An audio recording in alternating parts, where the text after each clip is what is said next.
Hello दोस्तों, नमस्कार। आप सबों का स्वागत है। मैं हूं कौशल, आप देख रहे हैं सर कौशल ब्लॉग। आज शिक्षा और शिक्षकों से संबंधित शिक्षा जो न्यूज सूचनाएं निकल के आ रही हैं, आज हम उसके बारे में जानेंगे। उससे पहले एलिमेंट टॉपिक को देख लेते हैं कि वेतन के लिए टिप्पणी करने वाले शिक्षकों से शोकॉज।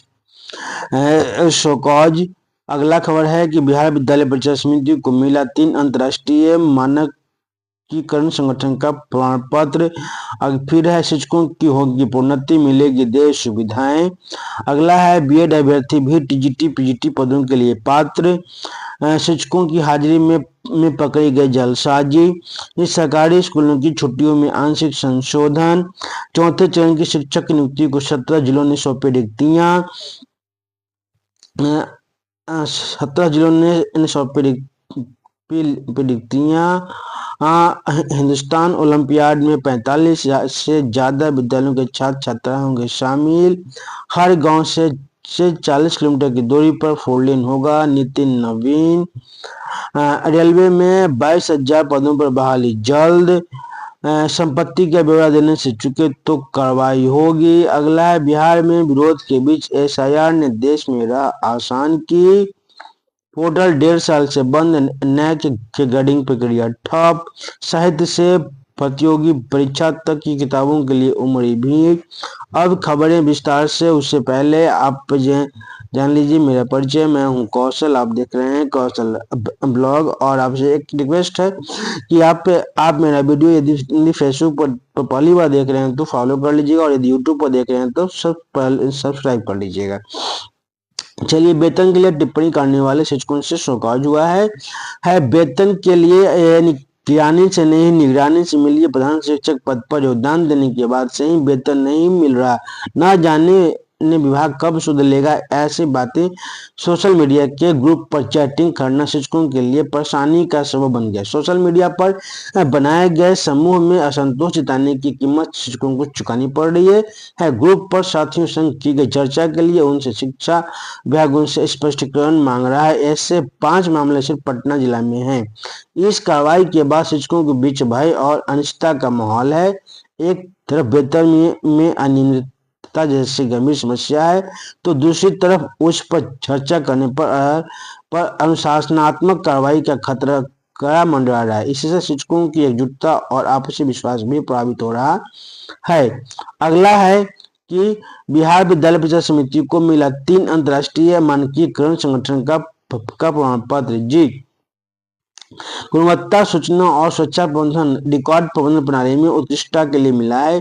इससे पहले किसी राज्य के अन्य बोर्ड को नहीं मिला। यह प्रमाण पत्र प्रणाली में बदलाव का इनाम बोर्ड ने 1983 से 2025 तक मैट्रिक इंटर के सभी प्रमाण पत्र और रिकॉर्ड को किया डिजिटाइज। देश में सबसे पहले मैट्रिक और इंटर का रिजल्ट आधुनिक डेटा सेंटर हुआ स्थापित होगा। विस्तार। आनंद किशोर दया की परीक्षा समिति ने 2000 टेराबाइट क्षमता का एक अत्याधुनिक डेटा केंद्र स्थापित किया। इसमें सारे रिकॉर्ड सुरक्षित संधारित हो रहे हैं। इसके साथ ही बोर्ड ने छात्रों के लिए ऑनलाइन सुविधा प्रणाली शुरू की है। इसके माध्यम से 2018 से 25 के बीच 96 लाख से अधिक आवेदन सफलतापूर्वक लिए गए हैं। केंद्रीय माध्यमिक शिक्षा बोर्ड को अब तक इनमें से 2 गुणवत्ता प्रबंधन प्रणाली और सूचना प्रबंधन प्रणाली के लिए ISO प्रमाण पत्र मिला है।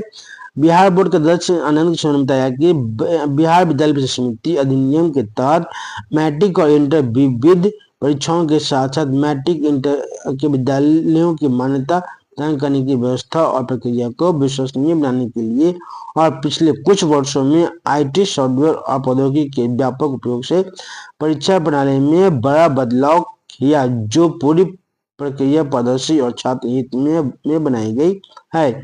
अगला है कि शिक्षकों की होगी प्रोन्नति, मिलेगी देश सुविधाएं। जी हाँ, आवश्यकता वाले स्कूलों में भेजे जाएंगे सरप्लस शिक्षक। राज्य में सरकारी स्कूलों के शिक्षकों को प्रोन्नति मिलेगी। प्रोन्नति संबंधित मामलों के निपटारे के लिए समय तालिका का निर्माण होगा। प्रोन्नति के लिए शिक्षकों की सेवा निरंतर से संबंधित गाइडलाइन जिलों को दी जा चुके हैं। शिक्षा विभाग के अपर मुख्य सचिव डॉक्टर बी राजेंद्र ने निर्देश दिया कि शिक्षकों को सभी देश सुविधाएं दी जाए। छात्र शिक्षक अनुपात को ध्यान में रखते हुए शिक्षकों का नेशनलाइजेशन होगा। इसके तहत जिन स्कूलों में सरप्लस शिक्षक होंगे वे आवश्यकता वाले स्कूल में भेजे जाएंगे।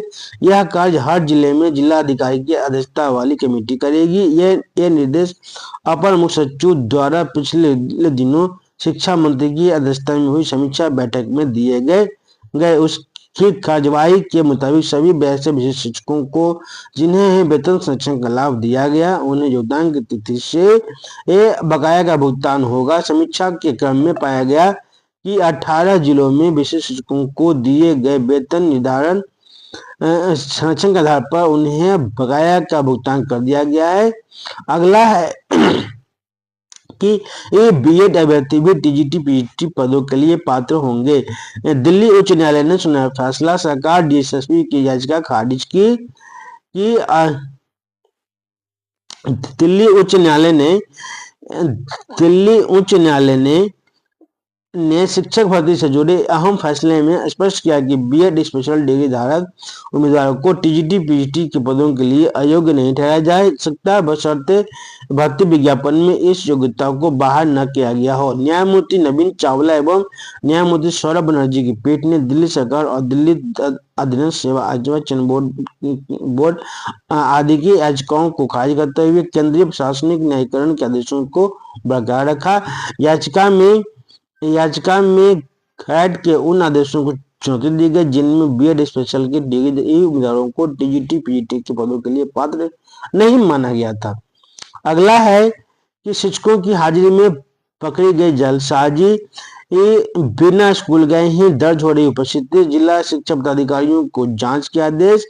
राज्य के सरकारी स्कूल में शिक्षकों की उपस्थिति दर्ज करने में जालसाजी पकड़ी गई। इसमें प्रधानाध्यापकों की मिलीभगत भी उजागर हुई है। ऐसे सभी मामलों की जांच के आदेश संबंधित जिलों के जिला शिक्षा पदाधिकारियों को दिए गए हैं। जिन जिलों में शिक्षकों की उपस्थिति में जालसाजी पकड़ी गई है उनमें से बक्सर, छपरा, अरवल, जहानाबाद, शेखपुरा, नवादा, गया, किशनगंज, पूर्णिया, जमुई, मुंगेर, मधुबनी, पूर्वी चंपारण, पश्चिम चंपारण और दरभंगा शामिल है। इन जिलों में जालसाजी पूर्वक शिक्षकों की उपस्थिति दर्ज करने के सैकड़ों मामले सामने आए हैं। दरअसल शिक्षकों द्वारा फर्जी तरीके से ऐप पर उपस्थिति दर्ज कराने में जालसाजी बरती गई है। जालसाजी का यह मामला इस शिक्षा कोष पोर्टल से उजागर हुआ है। इस शिक्षा कोष पोर्टल की तकनीकी खामियों का फायदा उठाते हुए ऐसे शिक्षक अपनी उपस्थिति दर्ज करा रहे हैं। अगला है कि सरकारी स्कूलों की छुट्टियों में आंशिक संशोधन। राज्य के सरकारी स्कूलों के लिए अगले साल वर्ष 26 से तो जारी छुट्टियों के कैलेंडर में आंशिक संशोधन किया गया। छुट्टियों का संशोधन कैलेंडर माध्यमिक शिक्षा निदेशक सज्जन आर के हस्ताक्षर से जारी हुआ। छुट्टियों के संशोधित कैलेंडर के मुताबिक सरकारी स्कूलों में मुहर्रम की छुट्टी अब 27 जून को नहीं होकर 26 जून को होगी। अगला है कि चौथे चरण की शिक्षक नियुक्ति को 17 जिलों ने सौंपी रिक्तियां। राज्य में चौथे चरण के शिक्षक नियुक्ति को लेकर 17 जिलों में रोस्टर क्लियरेंस की कार्रवाई पूरी हो चुकी। रोस्टर क्लियरेंस के अनुसार संबंधित 17 जिलों ने रिक्तियां शिक्षा विभाग को मिल चुकी है। शेष 21 जिलों में रोस्टर क्लियरेंस का मामला जिलाधिकारी के स्तर पर लंबित है।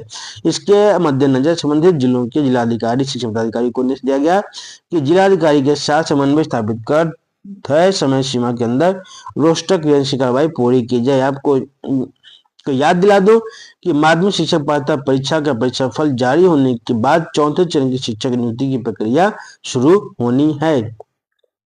हिंदुस्तान ओलंपियाड में 45 से ज्यादा विद्यालयों के छात्र छात्राएं होंगे शामिल। जी हाँ, हिंदुस्तान ओलंपियाड की परीक्षा 17 दिसंबर को आयोजित की जाएगी।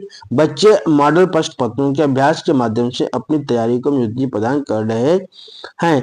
अगला है कि हर गांव से 40 किलोमीटर की दूरी पर 4 लेन होगा। स्थानीय तकनीक को प्रभावी बनाने पर बल।